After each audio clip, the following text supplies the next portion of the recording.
जय श्री कृष्ण। हम देख रहे थे कि दो तीन विद्वान स्वामी जी के पास आए। एक विद्वान जो राज दरबार में अध्यक्ष था विद्वत मंडली का, वो काफी तर्क वितर्क भी करता था। इसके बाद एक शिष्य स्वामी जी के पीछे पड़ा कि वह कथा प्रवचन आदि करना चाहता है। स्वामी जी अनुमति नहीं दे रहे थे। एक दिन अनुमति दे दी, चरण छूकर चला गया। वह व्यवस्था हो गई। उसने भागवत कथा करने का निश्चय किया। 7 दिन करनी थी। पहले दिन करके आते ही स्वामी जी के पास आया, चरणों से लिपट कर रोने लगा। वे मस्तक सहलाते हुए बोले, क्या बात हुई? सुना नहीं पाया क्या? सुनाया गुरुदेव, परंतु मन व्यथित हो गया। मैं कहाँ फंस गया? भगवान का नाम लिया करता था, उन्हें रिझाने की कोशिश करता था, अब दुनिया को रिझाने लगा। बहुत कोशिश करने पर भी मन भगवान पर एकाग्र ही नहीं हुआ। फिर लोगों का तांता मुझे घेरे रहे सभी, मन की व्यथा किससे कहता। छूटते ही यहाँ आया हूँ, नहीं करनी मुझे कथा। मैं हंसते हुए बोले, अब 7 दिन तो निकाल, फिर आगे से नाम नहीं लेगा। शिष्य ने 7 दिन पूरे किए, फिर आया। बिल्कुल अच्छा नहीं लगा। खुद कुछ जानता नहीं और चला गया उपदेश देने। भगवान को छोड़ संसार के बीच जा खड़ा हुआ। लोगों का आदर सम्मान काटने को दौड़ता था। वो तो मुझे भगवान समझकर पूजने लगे, लेकिन अपनी असलियत मैं तो जानता हूँ। सभी के विश्वास के साथ, उनकी श्रद्धा के साथ, उनके भावों के साथ धोखा कर रहा हूँ। किंतु आपने तो कहा था कि रुकावट नहीं होगी इससे, मैं आगे ही बढ़ूंगा। आगे ही तो बढ़ गया।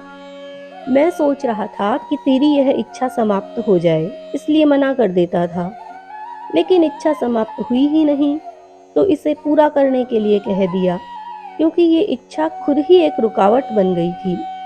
अब शांत होकर बैठेगा। सम्मान प्रतिष्ठा आदि का स्वाद भी चख लिया, अब इनकी इच्छा नहीं करेगा। बोला, और अगर मुझे ये सब अच्छे लगने लगते तो? तेरा स्वभाव तो मैं जानता हूँ रे। अगर ऐसा होने की संभावना होती तो तुझे जाने ही नहीं देता। इतना तो पहले ही तुझे ठोक बजा कर देख लिया था। ये आदर प्रतिष्ठा आदि धधकती आग हैं, इसमें जाने थोड़े ही देता। अब निश्चिंत रहे। भगवत प्राप्ति की तरफ ध्यान लगा। खुद सत्य को जान, इसके बाद ऐसी बातें सोचना। तू पूछ रहा था ना कि इसमें बुराई क्या है, अब खुद ही जान गया। ये सब भी एक वासना ही है जो देखने में सुंदर लगती है और हम इसे अच्छा समझ लेते हैं। स्वयं पूर्ण ज्ञान प्राप्त हुए बिना दूसरों को किस मुंह से उपदेश करने की बात सोची जाती है? वो बोला, और इतने सब जो कर रहे हैं उनको करने दे, सब ईश्वर की व्यवस्था है। तू तुझ पर ध्यान दे। जगत में जो कुछ हो रहा है सब उचित है, ठीक है, क्योंकि स्वयं परमात्मा की इच्छा से सब हो रहा है। इसमें दोष ढूंढने की जरूरत नहीं है। अपने दोष निकालने का ही हमारे पास पर्याप्त समय नहीं है, और फिर औरों के दोष ढूंढने का समय कहाँ से आएगा? आत्म कल्याण पर ध्यान दे, तत्पश्चात जगत कल्याण पर देना। कि फिर ये स्वार्थ भाव नहीं है कि बिना स्वयं के पास हुए औरों को क्या दोगे? आपस में ईश्वर चर्चा करना अलग बात है, किंतु सार्वजनिक रूप से उपदेश देने के लिए ईश्वर आदेश चाहिए, पूर्ण ज्ञान चाहिए, स्वयं को मालूम होना चाहिए कि सत्य क्या है। लोक शिक्षण कोई खेल नहीं है। विद्यार्थियों का शिक्षण करने वाले गुरु के लिए भी तो आवश्यक होता है कि उसे अपने विषय में सिद्ध हस्तता प्राप्त हो। यूं ही हर कोई गुरु की पदवी नहीं पा लेता। और फिर स्वार्थ क्यों होगा भला? स्वयं कुआं खोदकर सभी की प्यास बुझाओ, जगहित भी होगा। समझ गया। एक बात पूछना चाहता हूँ, पूरे दिन प्रभु सुमिरन में मन नहीं लग पाता, क्या करूं? प्रभु में मन नहीं लग पाता, इसका मतलब ये नहीं है कि संसार का आनंद लो। मैं मानता हूँ पूरा दिन निकालना अभी मुश्किल हो जाता है, लेकिन इसके लिए जप, भजन, कीर्तन, पठन, श्रवण, चिंतन, ध्यान, सत्संग या जो भी अच्छा लगता हो वह कर, नहीं तो भ्रमण कर ले। बिना मन के जबरदस्ती लोग थोड़े से पैसे के लिए दिन रात परिश्रम करते हैं, कितनों की गुलामी करते हैं, कितनी चिंताओं का बोझ उठाते हैं। तो क्या प्रभु के लिए बिना मन के तू कुछ नहीं कर सकता? और भी नहीं तो बैठा रहे, पड़ा रहे उसकी शरण में, कृपा के लिए प्रार्थना कर, इंतजार कर उसका। तुझे तो एक प्रभु की ही गुलामी करनी है। उसकी कृपा को देख, कितनी चिंताओं से मुक्त कर दिया तुझे। जब कृपा का एहसास होगा तो आनंद भी आएगा।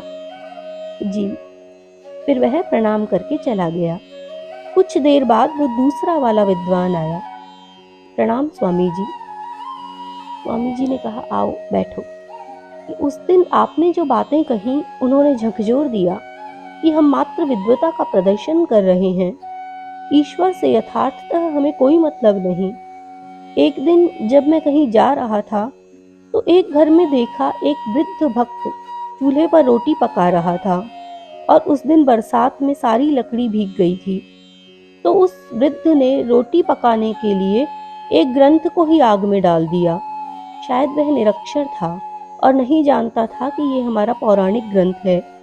उसे तो कागज चाहिए था जिसमें भोजन पका सके। भोजन तैयार करके वह भगवान के श्री विग्रह के भोग लगाने लगा तो मैंने देखा विग्रह भोजन कर रहा है। भक्त प्रेम से खिला रहा था और मेरा ग्रंथ ज्ञान उस चूल्हे में जल रहा था। भक्त के लिए तो कदाचित भगवान साक्षात थे, परंतु इस मुझ विद्वता का दम भरने वाले के लिए वे मात्र एक मूर्ति थे। फिर मैं आगे बढ़ गया, आपकी बातें याद आने लगीं और आज आपकी शरण में आ गया। बोले, यहाँ आने से क्या होगा, जाओ उसी भक्त के पास जाओ। मेरे वाक्यों से तुम्हारा ग्रंथ ज्ञान नहीं बह सका। यह उस भक्त की भक्ति का प्रताप है जिसने तुम्हें सच्चा रास्ता दिखाया। उसी के पास जाओ, वहीं से तुम्हें आगे की राह मिलेगी। स्वामी जी ने उसे भेज दिया, वहीं उसका कल्याण हुआ। जय श्री कृष्ण।